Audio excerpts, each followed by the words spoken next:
Hi FF lovers, welcome back to my channel. Video को start करने से पहले अगर अभी तक आप में से किसी ने मेरे चैनल को सब्सक्राइब नहीं किया है तो प्लीज़ चैनल को सब्सक्राइब, वीडियो को लाइक और नीचे कमेंट करते हुए ज़रूर बताइएगा कि आज का ये पार्ट आप लोग कैसा लगा। थंबनेल और टाइटल देख के तो आप समझ गए होंगे कि ये एक न्यू एफएफ है। हाँ, मुझे लगा कि जिनिंग और मास्क मैन विंग से आप थोड़ा सा बोर हो रहे हैं, इसलिए मुझे कुछ अलग लेके आने चाहिए। हाँ, उसको भी मैं कंप्लीट करूँगी, लेकिन एज वेल एज मैं इसको भी चलाऊँगी। जिसे पसंद आए वो इसे सुने, जिसे ना पसंद आए वो उसे सुने। तो चलिए हम लोग अपने न्यू एफएफ की तरफ मूव करते हैं। एफएफ जो कि मैंने ही लिखा है, मैं ही एक्सप्लेन कर रही हूँ। इसका किसी और व्यक्ति से कोई भी रिलेशन नहीं है और ना ही रियलिटी को ये बिलोंग करता है। ये सब कुछ जो कुछ भी इसके अंदर होगा वो मेरी ही इमेजिनेशन पे वेस्ट होगा। इसके अलावा नेम आप देख सकते हैं, the Hunter became the prey. Of course ये एक ऐसी स्टोरी है जहाँ पे शिकारी लास्ट में शिकार बनने वाला है। ये इस चैनल पे आया है तो ऑफ कोर्स सी बात है टॉप विंग वाली ही एफएफ होगी, लेकिन स्टार्टिंग में आप लोगों को लगने वाला है कि शायद विंग टॉप नहीं करने वाला है, लैन वांग टॉप करने वाला है। लेकिन जैसे कि ऑलरेडी मैं बता चुकी हूँ, इस एफएफ का मीनिंग शिकारी लास्ट में शिकार बनेगा, तो ऑफ कोर्स सी बात है लास्ट में लैन वांग ही बॉटम होगा। इसके अलावा ये ओमेगा वर्स वाली नहीं है और ना ही इसमें मेल प्रेगनेंसी दिखाई जाएगी। ये बस कॉलेज स्टूडेंट के उस पे है और लैन वांग जी बस यहाँ पे विंग को शिकार बनाने की कोशिश करेगा, जिसके चलते वो ये समझ ही नहीं पाएगा कि वो कब कैसे कहा और कौन सा ऐसा ट्विस्ट आया जिसकी वजह से वो खुद शिकार बन गया। मेल और फीमेल या फिर सेम जेंडर रिलेशनशिप यहाँ पे एकदम नॉर्मल है, तो यहाँ पे कोई ऑब्जेक्शन नहीं उठाने वाला है। लेकिन लैन वांग जी विंग को शिकार क्यों बनाएगा, अपना टारगेट क्यों बनाएगा, ये हम आने वाले टाइम में देखेंगे। लेकिन फ़िलहाल हम एफएफ को और ज़्यादा टाइम वेस्ट ना करते हुए स्टार्ट करते हैं। फर्स्ट पार्ट आप लोगों को जैसा भी लगे प्लीज़ कमेंट करके ज़रूर बता दीजिएगा, ताकि मैं सोचूं कि मैं इसे आगे कंटिन्यू करूं या नहीं। तो चलिए स्टोरी स्टार्ट करते हैं। College life, of course lots of fun, but for few peoples जिनके लिए पढ़ाई इम्पोर्टेंट नहीं है, लाइक मी, वो फ़न कर सकते हैं। लेकिन मेरे लिए तो कॉलेज जाना भी इम्पोर्टेंट नहीं है, तो मेरे लिए कॉलेज लाइफ भी इम्पोर्टेंट नहीं है। लेकिन हाँ, कुछ लोगों के लिए इम्पोर्टेंट होती है, जो वहाँ जाके लोगों को बुली करना, उन्हें चिढ़ाना, उनसे चीज़ें मतलब उन्हें परेशान करना, ये सारी चीज़ें उनके फ़न बेस पे आता है। और यहाँ पे सेम वही लैन वांग जी के लिए भी था। हेट टू लव जो एफएफ में चला रही थी, उसमें किसी ने मुझे कमेंट करके बोला था कि प्लीज़ एक ऐसा एफएफ लेके आइए जिसमें विंग बहुत ज़्यादा इनोसेंट हो और लैन वांग जी एक बैड बॉय हो, और वो विंग को ना मतलब बदला लेने के लिए इस्तेमाल कर रहा हो। लेकिन विंग के साथ में ऐसा मतलब ऐसी स्टोरी मैं ऑलरेडी बना चुकी हूँ, रिवेंजफुल लव सीजन 1। तो लेकिन वहाँ पे टॉप लैन वांग जी ही था, लेकिन लैन वांग जी ने विंग को पूरी तरीके से अपने बदले के लिए इस्तेमाल किया था। और अभी मेरे सेकंड चैनल पे उसका सीजन 2 चल रहा है, जहाँ पे विंग बदला लेने वाला है। तो यहाँ पे बदले के लिए तो नहीं, लेकिन हाँ, लैन वांग जी यहाँ पे विंग को अपना शिकार, अपना टारगेट जरूर बनाएगा, लेकिन हाँ, वो बदले के लिए नहीं होगा।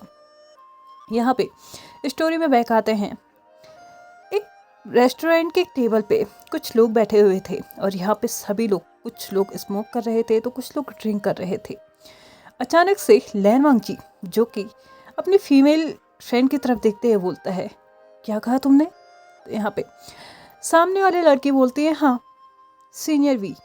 लैन वांग जी, जिसके हाथ में ड्रिंक का गिलास था, उसको नीचे रखते हुए बोलता है, तुम्हारा दिमाग खराब है? तो यहाँ पे वो लड़की दोबारा से रिपीट करती है, नहीं, लेकिन सीनियर वे के अलावा मैं किसी और को चूज नहीं करूँगी। तो यहाँ पे लैन वांग जी अपने सर के बालों को थोड़ा जोर से पकड़ते हुए बोलता है, मैं नहीं कर सकता। तो यहाँ पे सभी लोग उसकी तरफ देखते हुए बोलते हैं, तुम्हें करना होगा। तो यहाँ पे लैन वांग जी बोलता है, choose any other person. But यहाँ पे सभी लोग सीनियर वी के ही ऊपर वोट कर चुके थे, तो लैन वांग जी के पास अब और कोई ऑप्शन नहीं रह चुका था। इसके बाद सीधे सीन शिफ्ट होता है कहाँ पे? कॉलेज में।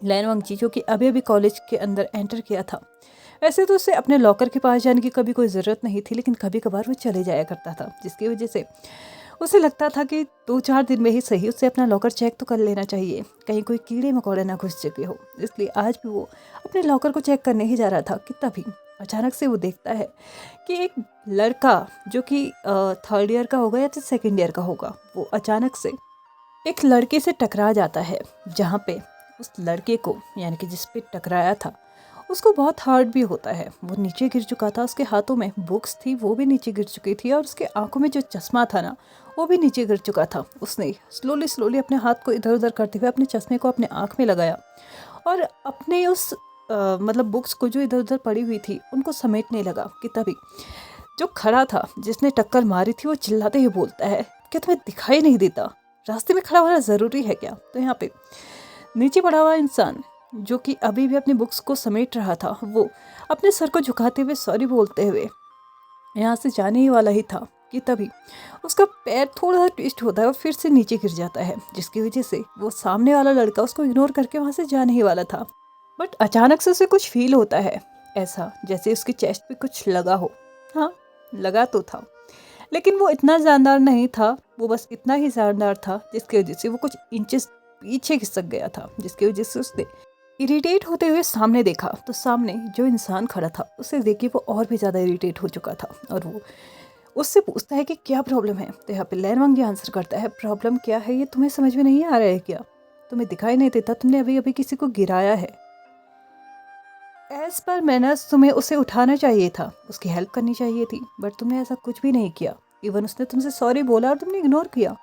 क्या तुम्हें नहीं लगता कि इस वक्त तुम्हें सॉरी बोलना चाहिए था। तो यहाँ पे सामने वाला इंसान हंसते हुए उसे मतलब रिप्लाई करता है कि देखो कौन इंसान मैनर्स सिखा रहा है, इस कॉलेज का बैड बॉय। क्या तुम्हें लगता है कि तुम इतने बड़े लेक्चर दे सकते हो यहाँ पे कि हमें किस तरीके के मैनर्स दिखाने चाहिए। तो यहाँ पे लैन वांग जी इसके शोल्डर पे हाथ रखते हुए बोलता है, ऑफ कोर्स अब तुम पॉइंट पे आए हो, सही कहा तुमने, मैं बहुत बैड बॉय हूँ और किसी को भी बुली करना मेरा अधिकार है, तुम्हारा नहीं। अगर तुम्हारी वजह से कोई गिरता है ना तो उसे उठाया करो। अगर तुमने ऐसा नहीं किया ना तो पता है मुझे क्या लगेगा, मुझे ऐसा लगेगा कि तुम मेरी कॉपी कर रहे हो। ये काम मेरा है, अगर मैं किसी को गिराऊँ ना और उसे उठाओ नहीं तो ये काम मेरा है, तुम्हारा नहीं। मुझे लगता है जिसे तुमने गिराया है ना उसे उठाना चाहिए। तो यहाँ पे सामने वाला इंसान मतलब जो अभी ज़मीन में पड़ा था वो नाना करने लगता है। तो यहाँ पे लैन वांग जी उस इंसान की आंखों में देखता है बहुत डीपली, इतनी डीपली कि वो देख सकता था कि लैन वांग जी गुस्से में आ चुका है और उसने बस एक डीप वॉइस में बोला, जो बोला है वो करो। उस इंसान ने अपने कदमों को पीछे बढ़ाया, जो इंसान नीचे गिरा था उसके हाथों से बुक्स ली और उसके एक हाथ को पकड़ के उठाने की कोशिश करने लगा। सामने वाला इंसान जो नीचे गिरा था वो इंसान अपने चश्मों को ठीक करते हुए खड़ा हो गया था। यहाँ पे फिर उसके बाद लैन वांग जी ने उसकी तरफ देखा, अब किसका वेट कर रहे हो, सॉरी बोलो। वो लड़का इरिटेट होते हुए उस लड़के की तरफ देखता है और बहुत एरोगेंटली सॉरी बोल देता है। यहाँ पे लैन वांग जी बोलता है, कुछ जमा नहीं, अच्छा नहीं लगा, थोड़ा पोलाइटली बोलो, ऐसे बोलो कि लगे तुम गिल्टी फील कर रहे हो, तुम्हारे अंदर ना इमोशंस की कमी है, तुम्हें वो फीलिंग आ ही नहीं रही है, थोड़ा अच्छे से बोलो, फीलिंग्स के साथ बोलो, ऐसा लगना चाहिए कि तुम जेन्युइनली उससे सॉरी बोल रहे हो, ऐसा नहीं लगना चाहिए कि तुम्हें बस नाम मात्र सॉरी बोल देने के लिए बोला गया है और तुम बोल रहे हो। यहाँ पे वो लड़का लैन वांग जी की तरफ बढ़ते हुए बोलता है, क्या तुम्हें नहीं लगता तुम हद से ज़्यादा कर रहे हो। यहाँ पे लैन वांग जी हंसते हुए बोलता है, हद, मैं, तुम्हें पता है मेरी हद क्या है, मैं अपनी हद में आ गया ना तो तुम अपनी छोटी छोटी चीज़ों की भी हद भूल जाओगे। अच्छा होगा कि अच्छे से पोलाइट वे में उससे सॉरी बोलो।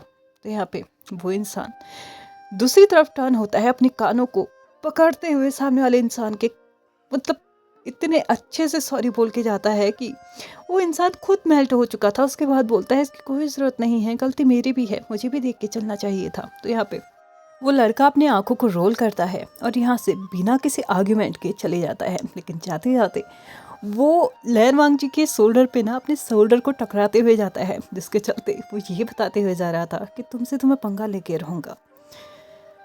इस बिहेवियर को देखने के बाद लैन वांग जी ये सोचने लगा था कि क्या सच में ये मुझसे पंगा लेने वाला है, कोई बात नहीं, इसका वेलकम तो करना होगा। लैन वांग जी अब वहाँ से टर्न होके जाने ही वाला था कि तभी पीछे से उसको आवाज़ आती है, थैंक यू सो मच मेरी हेल्प करने के लिए। तो यहाँ पे लैन वांग जी उसकी तरफ टर्न होते हुए बोलता है, तुम सीनियर वी हो ना। यहाँ पे सामने वाला पर्सन थोड़ा सा अपने चश्मों को ठीक करते हुए और थोड़ा सा प्राउडली बोलता है, हाँ मैं वीवो जियान हूँ जो कि 3rd ईयर स्टूडेंट है। तो यहाँ पे लैन वांग जी अपने आंखों को रोल करते हुए बोलता है, मैंने इससे ज़्यादा इंट्रोडक्शन नहीं मांगा था। और रही बात तुम्हारी थैंक्स की, तो उसे अपने पास रखो, क्योंकि उसकी ज़रूरत मुझे नहीं, तुम्हें खुद से होनी चाहिए।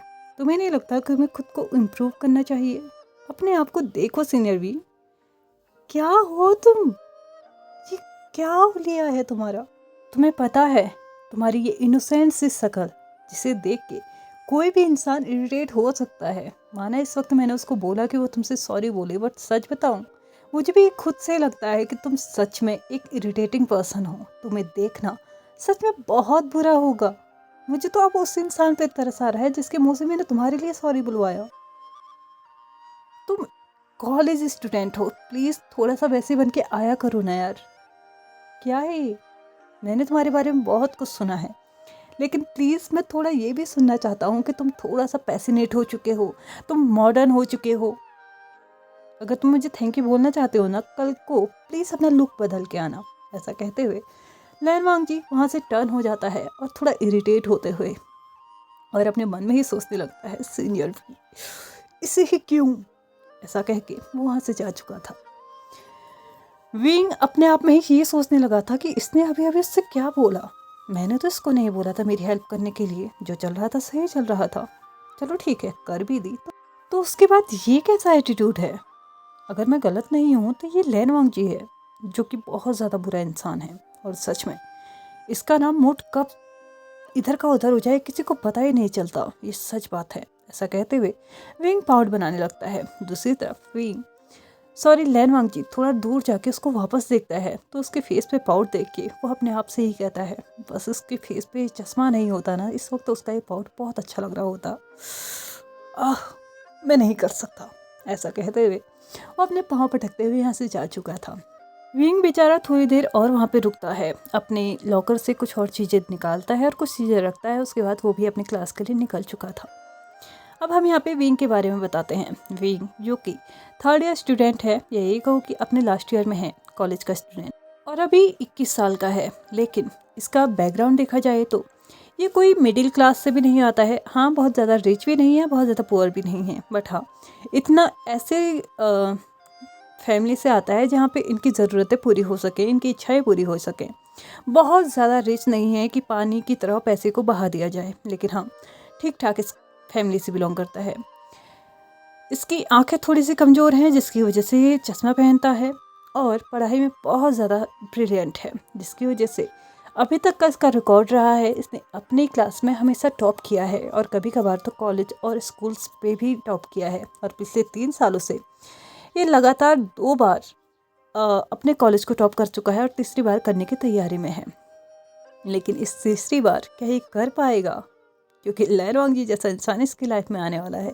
बॉडी भी कुछ खास एट्रैक्टिव नहीं है, जिसकी वजह से ये हमेशा बैगी क्लोथ्स वेयर करता है। आई मीन ढीले ढाले ही कपड़े वेयर करता है और अपनी बॉडी को छुपाने की कोशिश करता है।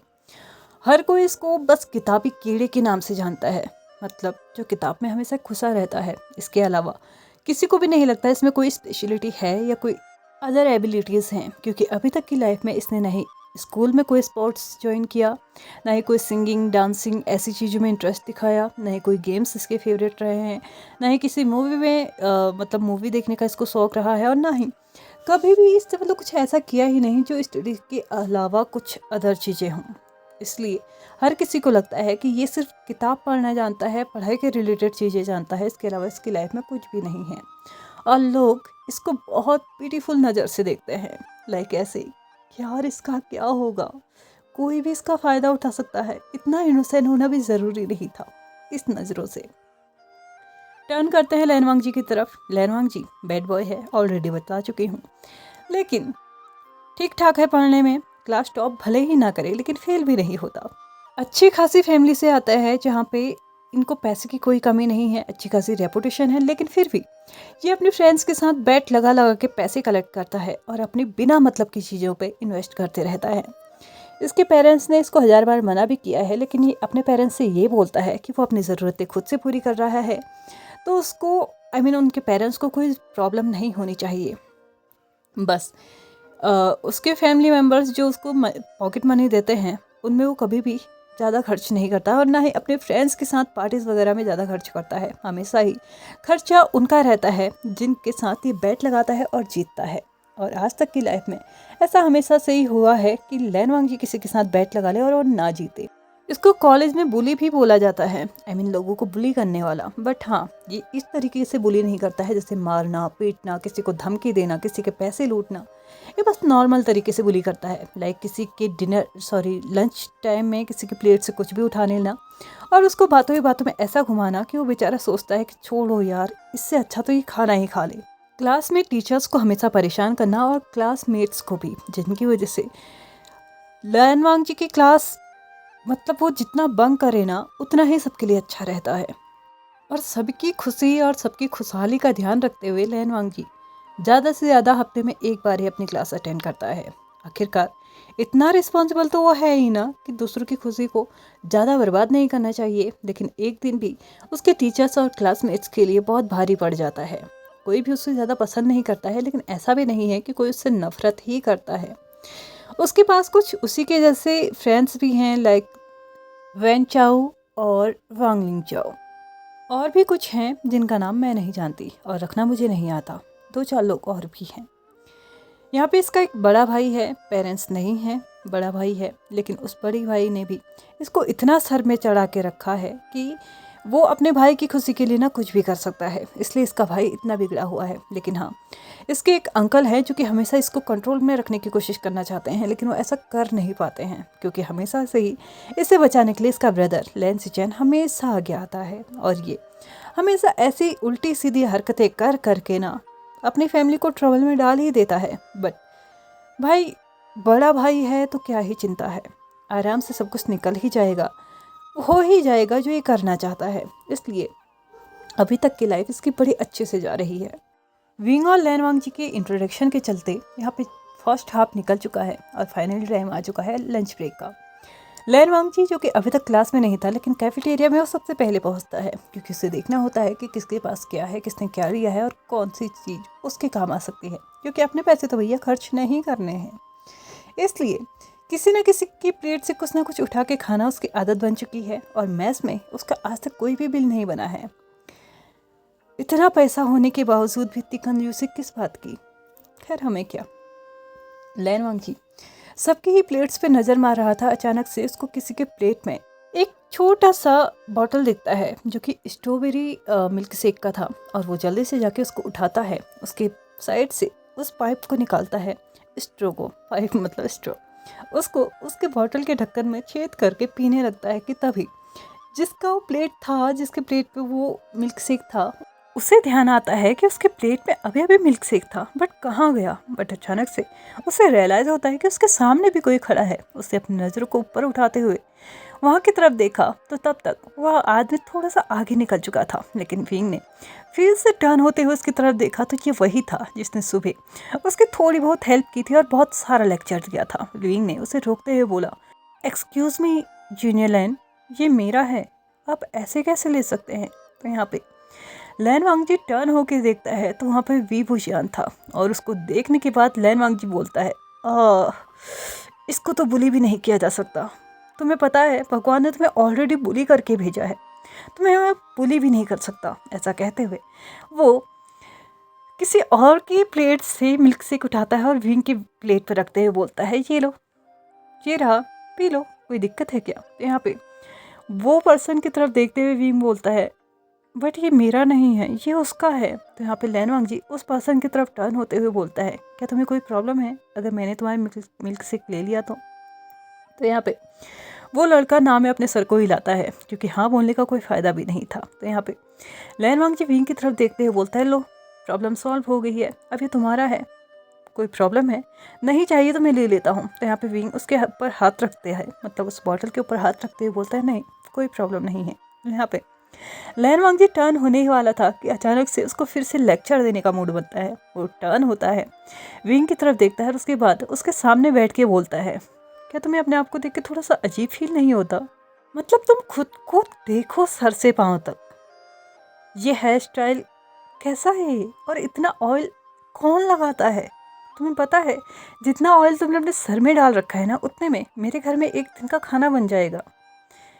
ये चश्मा तुम चाहते तो इसको ढंग का बना सकते थे, उसको उसका फ्रेम थोड़ा अच्छे से डेकोरेट करते, बट तुमने तो इसको इतना बड़ा बना के रखा है कि तुम्हारा पूरा फेस इससे कवर हो रहा है।